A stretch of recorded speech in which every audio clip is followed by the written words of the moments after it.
Tamil reports நண்பர்களுக்கு வணக்கம். இன்றைய நிகழ்ச்சியில தோழர் கல்கி கோபிநாத் அவர்கள் மை சென்னை யூடியூப் தளத்திலிருந்து இணைந்திருக்கிறார். தோழர் வணக்கம். தோழர், இந்தியா கூட்டணி கலகலத்து போய்விட்டதா அப்படிங்கிற செய்தி தான் நேற்றைய சாயங்காலத்திலிருந்து பரபரப்பா பேசிட்டு இருக்கிறாங்க. காரணம் என்னன்னா, மம்தா பானர்ஜி ஒரு அறிவிப்பு, ஒரு இக்கு வச்சு ஒரு அறிவிப்பு விட்டுருக்கிறாங்க. கூட்டணியில தான் இருக்கோம், ஆனா தனித்து போட்டியிட போறோம் அப்படின்னு சொல்லியிருக்கிறாங்க.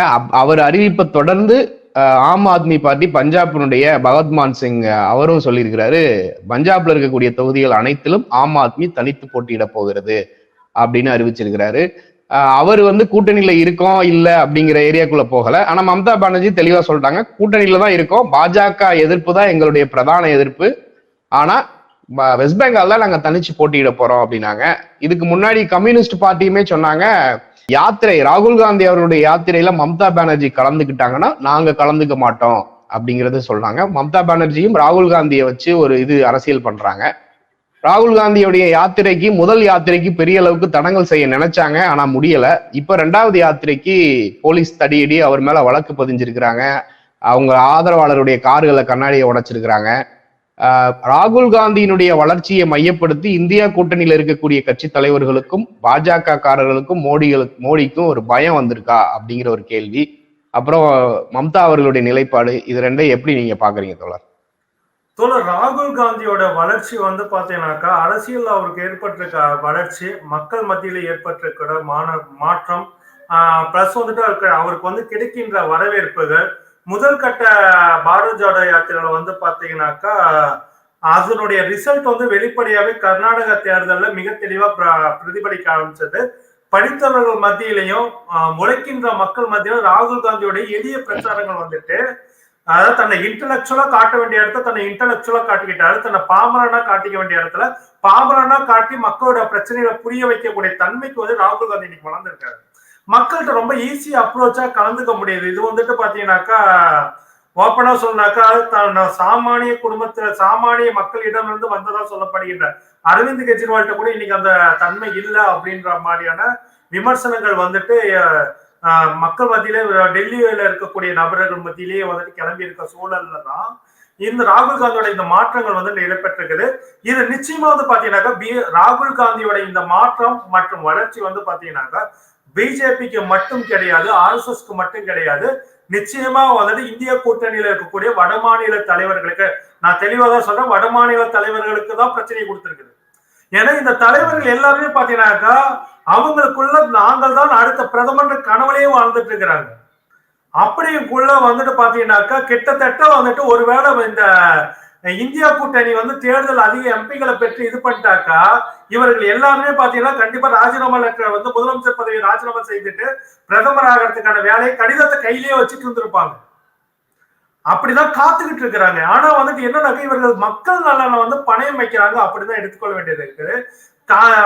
இப்ப கேரளாவில நாங்க தனித்து போட்டிடுவோம், ஆனா இந்தியா கூட்டணியில தான் இருக்கும்னு சொல்லிட்டு கம்யூனிஸ்டுகள் சொல்றாங்க. அப்படின்னாக்கா அங்க பாத்தீங்கன்னாக்கா அங்க இருக்க அரசியல் நிலைப்பாட்டு காரணமாக அது எடுக்கிறாங்க இல்லைங்களா? ஏன்னா அங்க பிரதான எதிர்கட்சியை பாத்தீங்கன்னா காங்கிரஸும் கம்யூனிஸ்டுகளும் தான். இங்க எப்படி திமுக அதிமுக ஒன்று செய்யறதுக்கான வாய்ப்புகள் இல்லையோ, கொள்கை ரீதியா கட்சி ரீதியா ஒன்று சேர கூட்டணி அமைக்க வாய்ப்பு இல்லையோ, அதே மாதிரிதான் அங்க காங்கிரஸும் கம்யூனிஸ்டுகளும் கொள்கை ரீதியாகவும் மாநில கொள்கை ரீதியாகவும் அரசியல் ரீதியாகவும் கூட்டணி வைக்க வாய்ப்பு இல்லாத சூழல் இருக்கிறதுனாலதான் சொல்றாங்க. ஏன்னா இப்ப கூட்டணி வச்சு அவங்க போட்டிட்டா அடுத்து மாநில தேர்தலுக்கு என்ன பண்றாங்க ஒரு கால்குலேஷன் வரும். ஆனா மம்தா பானர்ஜிக்கு எல்லாம் என்ன, சாரி அந்த பானர்ஜின்றதை எடுத்துருங்க, ஆனா மம்தா அவங்களுக்கு எல்லாம் என்ன ஒரு பிரச்சனை உருவாகுது அப்படின்னாக்கா, இவங்களுடைய பிரதமர் கனவை பலியாயிடுமோ அப்படின்ற எண்ணத்துல இது பண்றாங்க. ஒருவேளை இந்த பாரத் ஜோடோ நீதி யாத்திரா ராகுல் காந்தி தொடராமல் இருந்திருந்தால் மம்தா இந்த முடிவை எடுத்திருக்க மாட்டாங்க இல்லையா? அன்னைக்கே நீங்க மக்கள் நல கூட்டணியில இது பண்ணிட்டு ஒவ்வொரு மாநிலத்துக்கு கூட்டங்களை கூட்டி நடத்துனீங்களா, அப்ப இந்த முடிவை சொல்லலாம் இல்ல? அன்னைக்கு அந்த கூட்டங்கள் நடக்கும்போது காங்கிரஸ் கம்யூனிஸ்ட் கட்சி சொல்லிடுச்சு, வெளிப்படையா ரெண்டாவது கூட்டத்திலே சொல்லிட்டாங்க, நீங்களும் அப்படி சொல்லி இருக்கலாமே, நம்ம பிரிந்து நின்று எதிரிகளை தாக்கலாம்னு சொல்லிட்டு. ஆனா நீங்க அப்பெல்லாம் சொல்லாம ராகுல் காந்தி நீதி யாத்திராவை தொடங்கின உடனே இந்த வேலையை பண்றாங்க அப்படின்னாக்கா, இதெல்லாம் நம்ம எதிர்க்க சந்தேகப்பட வேண்டியதா இருக்குது. இவர்கள் மறைமுகமாக பாஜகவிற்கு உதவி செய்ய ஆரம்பித்து விட்டார்கள் அப்படிதான் எடுத்துக்கொள்ள முடியுதே தொடர். ஏன்னாக்கா ஜனநாயகத்துல அதாவது ஆயுதங்கள் ஏந்திய போர் நடத்தும் போது பாத்தீங்கன்னாக்கா நீங்க 4 முனையாவும் தாக்கலாம், 8 முனையாவும் தாக்கலாம், 16 முனையிலும் போய் தாக்கலாம். எத்தனை முனைகள் வந்து நீங்க பிரிந்து போய் தாக்கி புதியத்திலே வீழ்த்தலாம். அதுக்கான வாய்ப்புகள் இருக்குது. ஏன்னா பன்முனை தாக்குதல் நடத்தி இது பண்ண முடியும். ஆனா இது ஜனநாயக போர். இங்க வந்துட்டு விகிதாச்சார ஓட்டு வங்கி நம்ம அரசியல் நடத்தல. அதிகப்படியான ஓட்டு யாரு வாங்குறானோ அவன் தான் வின் பண்றான் அப்படிங்குள்ள மம்தா வந்துட்டு ஒரு உதாரணம் சொல்றேன். மம்தா வந்துட்டு ஒரு தொகுதியில் 1000 ஓட்டு வாங்குறாங்க. ஓகேங்களா? காங்கிரஸ் ஒரு 1000 ஓட்டு வாங்குது அப்படின்னாக்கா இவங்க பிஜேபி வந்துட்டு 2001 ஓட்டு வாங்கினாக்கா யார் ஜெயிக்கிறாங்க? காங்கிரஸும் பிஜேபி சேர்ந்து தனித்தனியா 1000 வாங்கின ஒட்டுல 2001 ஓட்டு வாங்கி இவன் தானே ஜெயிக்க போறான். அப்படிங்குள்ள வந்துட்டு இங்க ஒரு ஓட்டு எவ்வளவு வேல்யூன்றத மக்களுக்கு இவங்க பாடம் எடுப்பாங்க. உங்களுடைய ஓட்டுகள் ஒவ்வொன்றும் இவ்வளவு மதிப்பற்றதை வீணாக்காதீங்கன்ட்டு. ஒவ்வொரு ஓட்டோட வேல்யூ என்னன்றது இந்த அரசியல் கட்சி தலைவர்கள் புரிந்து கொண்டார்களா அப்படின்னு தான் நம்மளுடைய கேள்வியா இருக்குது. இல்லை அப்படி இல்லைனாக்கா இப்படி ஒரு தற்கொலை முயற்சின்னு தான் இதை வந்து சொல்ல முடியும். மிக தெளிவாகவே பாஜகவிடம் மீண்டும் ஆட்சியை கொடுக்க துணிந்து விட்டார்கள். அதுக்கு தயாராகிட்டாங்க அப்படின்னு தான் சொல்ல முடியுது. எது எப்படினாலும் சரி இவங்களுடைய சுயநலத்திற்காக மக்களை பலிகடாக்குறாங்க அப்படிதான் எடுத்துக்கொள்ள முடியும். இதுல நான் ராகுல் காந்தியோ காங்கிரஸ் கட்சியோ நான் வந்துட்டு விமர்சனம் பண்ணேன். ஏன்னா அவங்க வந்துட்டு சொல்லிட்டாங்க, எங்க கட்சிக்கும் பிரதமர் வேட்பாளரை யாரையும் நாங்க நிறுத்தவும் இல்லை, எங்களுக்கு அது அவசியமும் இல்லை, பிஜேபி வீழ்த்தினா போதுன்ற நிலைமைக்கு நாங்க வந்துட்டோம் அப்படின்ற நிலைமையில அவங்க இருக்கு. அவங்களுக்கு மக்கள் நலன் தான் முக்கியம் நினைக்கிறாங்க. தமிழ்நாட்டில் இருக்கக்கூடிய கூட்டணி கட்சிகள் சித்தாந்த ரீதியா தங்க பாஜகவை எதிர்க்கிறது துணிஞ்சிருக்காங்க. அதாவது காங்கிரஸ் கம்யூனிஸ்டுகளும் இங்க சித்தாந்த ரீதியா தான் எதிர்த்துட்டு இருக்கிறாங்க. விடுதலை சிறுத்தைகள் திருமாவளவன் சொல்லவே தேவையில்லை. அவரு மூர்க்கத்தனமா சனாதனத்தை வீழ்த்தக்கூடிய ஏதோ சனாதனத்தை தூக்கி பிடிக்கின்ற பாஜக வீழ்த்த துணிஞ்சு நிற்கிறாங்க. திமுக நிச்சய சித்தாந்த போர்ன்றது மிக தெளிவா சொல்றாரு. நேற்று இவர் உதயநிதி ஸ்டாலின் அவர்கள் மிக தெளிவாகவே ஒரு இதை சொன்னாரு, எனக்கு கடவுள் நம்பிக்கை இல்லை, ஆனாலும் வந்துட்டு நான் பக்திக்கு இது ஒட்டுக்கட்டே இருக்க மாட்டேன்னு மிக தெளிவாக சொல்லியிருக்காங்க. சனாதனத்தை வீழ்த்துவது மட்டும்தான் எங்களுடைய நோக்கம்னு சொல்றாங்க. ஒரு சனாதனம் பிரதமரையே அவமானப்படுத்துது அப்படின்னாக்கா இழிவுபடுத்தினா அந்த சனாதனம் தேவையான கேள்வி எழுப்புறாரு. இத்தனை விஷயங்களை பண்ணக்கூடியவங்க இங்க சித்தாந்த தெளிவோட இருக்கிறாங்க. இந்த சித்தாந்த தெளிவை வந்துட்டு இங்க இருக்க தமிழ்நாட்டில் இருக்கக்கூடிய தலைவர்கள் ஏன் வடமாநில தலைவர்களுக்கு புரிய வைக்க தயங்குறாங்க அப்படின்னு தான் நம்மளுடைய கேள்வியா இருக்குது. எது எப்படினாலும் சரி இந்த தேர்தலில் ஒருவேளை இந்தியா கூட்டணி வெல்லவில்லை என்றால் மீண்டும் பாஜக ஆட்சி அமைத்தால் அதற்கு முக்கிய குற்றவாளிகளா நான் நினைக்கப்படுவது மம்தாவையும் அரவிந்த் கெஜ்ரிவாலையும் தான். மம்தாவையும் டெல்லி முதல்வர் அரவிந்த் அவர்களையும் தான் நினைக்க வேண்டியிருக்கும். இப்போ சமீபத்துல சில விஷயங்கள்லாம் வச்சு பாக்குறப்ப ஒரு இந்தியா முழுக்க வேரூன்றி தன்னுடைய கட்சியினுடைய கடைசி இதை வச்சு பலமா இருக்கக்கூடிய கட்சின்னு பாத்துக்கிட்டீங்கன்னா அது காங்கிரஸ் தான். ஏன்னா காஷ்மீர்ல இருந்து கன்னியாகுமரி வரைக்கும் அவங்க கிளைகள் இல்லாத இடமே கிடையாது. ஸ்ட்ராங்கா இருக்காங்க, வீக்கா இருக்காங்கன்றது ரெண்டாவது பட்சம். ஆனா எல்லா இடத்துலயும் பரவலா காங்கிரஸ் கட்சிக்கு வேலை செய்யறதுக்கு ஆட்கள் இருக்காங்க. அதை கம்பேர் பண்றப்ப பாத்தீங்கன்னா பிஜேபிக்கு கூட கிடையாது. ஏன்னா இப்போ தமிழ்நாட்டுல, கேரளாவுல, தெலுங்கானா, ஆந்திரால எல்லாம் பாத்தீங்கன்னா பிஜேபி இருக்கிற இடமே தெரியல. இப்பதான் கொஞ்சம் இப்போ அதிகாரமும் பணமும் வந்ததுனால இருக்கிற மாதிரி காட்டிக்கிறாங்க. மக்கள் மத்தியில பெரிய ஆதரவு கிடையாது. ஆனா ராகுல் காந்தி அப்படிங்கிற ஒற்றை முகம் வந்து நீங்க இந்தியாவில எந்த மூளைக்கு போனாலும் எல்லாருக்குமே தெரிஞ்சிருக்கும். மம்தாவை எல்லா இடத்துலயும் யாருக்கும் தெரியாது, அரவிந்த் கெஜ்ரிவாலையும் எல்லாருக்கும் எல்லா இடத்துலயும் தெரியாது. ஈவன் மோடியை கூட அவர் பிரதமரா வந்ததுக்கு அப்புறம் தான் தெரியுது. எந்த பதவியிலையுமே இல்ல ராகுல் காந்தி அவர்கள். அப்படிங்கிறப்ப அவங்க குடும்பம் அவரை வந்து எல்லா இடத்துக்கும் தெரியுது. அப்படிங்கிறப்ப இப்ப ராகுல் காந்தியினுடைய யாத்திரை மூலமாக அவருக்கு குறிப்பா பாஜக ஆளக்கூடிய அந்த வட மாநிலங்கள்ல ஒரு செல்வாக்கு உயர்ந்துருச்சு அப்படின்னா ராகுல் காந்தி வந்து ஒரு அசைக்க முடியாத நபரா உருவெடுத்துருவாரு அப்படிங்கிற ஒரு அச்சம் வந்து இந்தியா கூட்டணி கட்சி தலைவர்களுக்கு இருக்குதோ?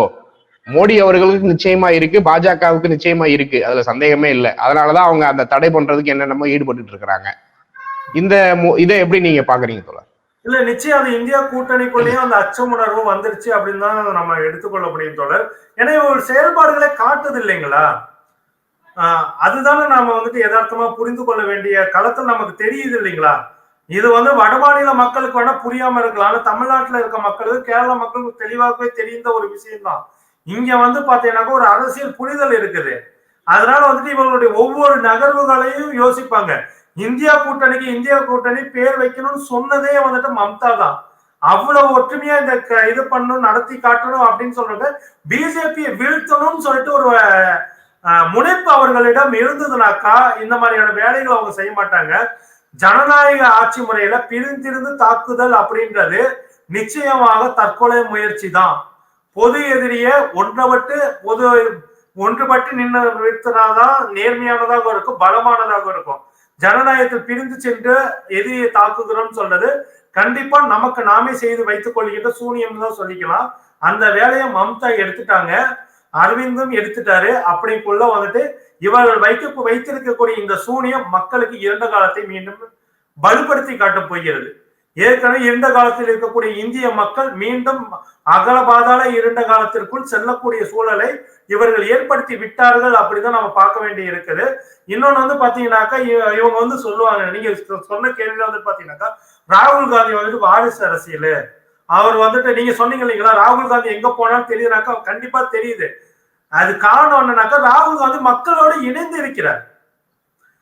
மம்தா வந்துட்டு ஒரு பிரச்சனைனாக்கா அந்த மக்களோட இணைந்திருக்கிறார் தவிர அவர் எந்த நேரமும் மக்களோட இணைந்திருக்கிறாருன்னு கேள்விக்குரியாதான் இருக்கு. அரவிந்த் கெஜ்ரிவால் மக்களோடு இணைந்திருந்தார், இப்பொழுது இணைந்திருக்கிறாரா அப்படின்னு ஒரு கேள்வியும் இருக்குது. இதெல்லாம் ஒரு மிகப்பெரிய ஒரு சிக்கலை உருவாக்கி இருக்குது. அடுத்து வந்து பாத்தீங்கன்னா வந்து குடும்ப அரசியல், வாரிசு அரசியல் கொண்டாந்து நிறுத்துவாங்க.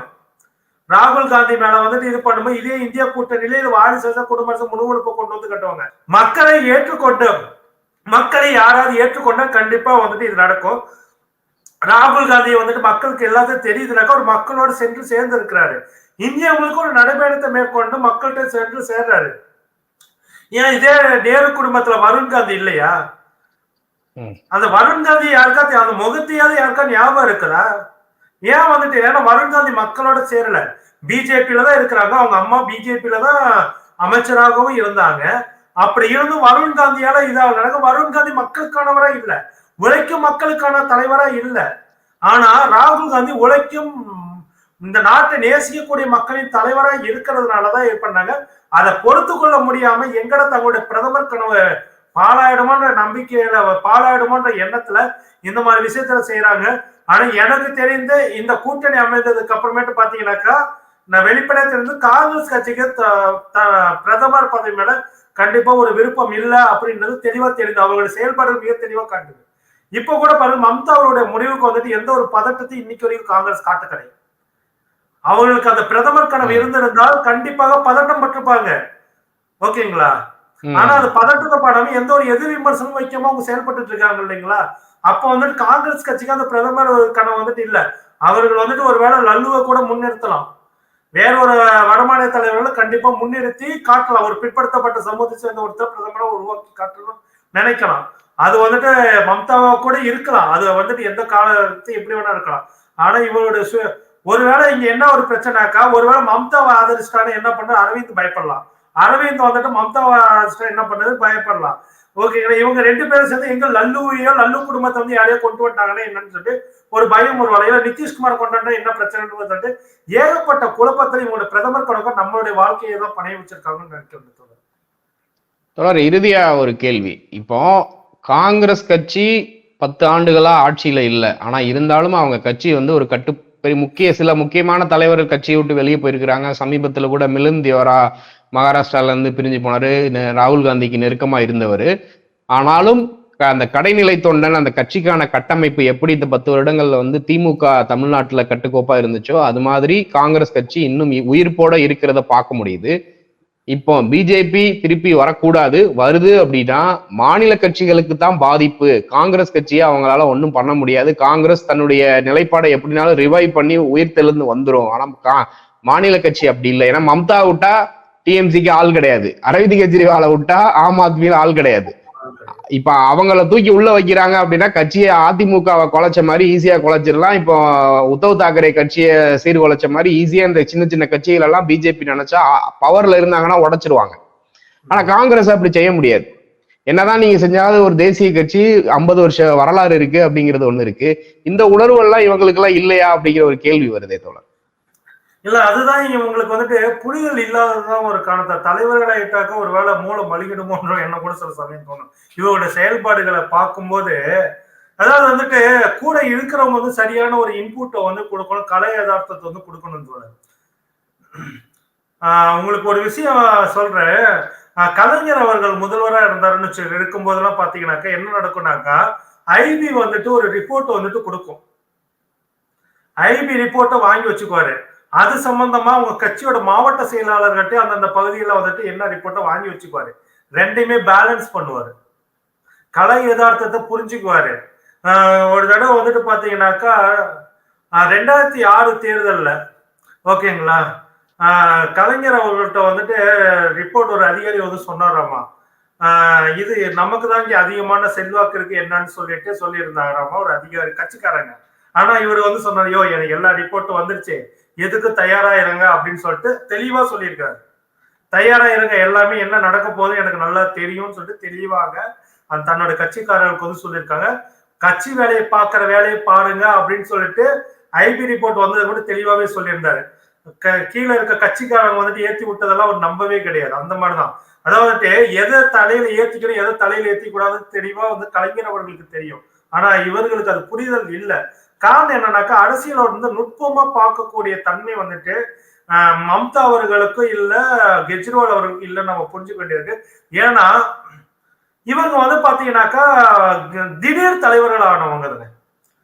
ஒரு கெஜ்ரிவால் வந்து பாத்தீங்கன்னாக்கா அண்ணா ஹசாரேவுடைய போராட்டத்தை வந்து வெளியே வந்து தனியா இது பண்ணிட்டு இருந்தார். நமக்கு கெஜ்ரிவாலை பொறுத்த வரைக்கும் எப்பவுமே பாத்தீங்கன்னாக்கா அவர் ஒரு சாஃப்ட் சங்கின்னு தான் நம்ம புரிஞ்சு கொள்ள முடியும்.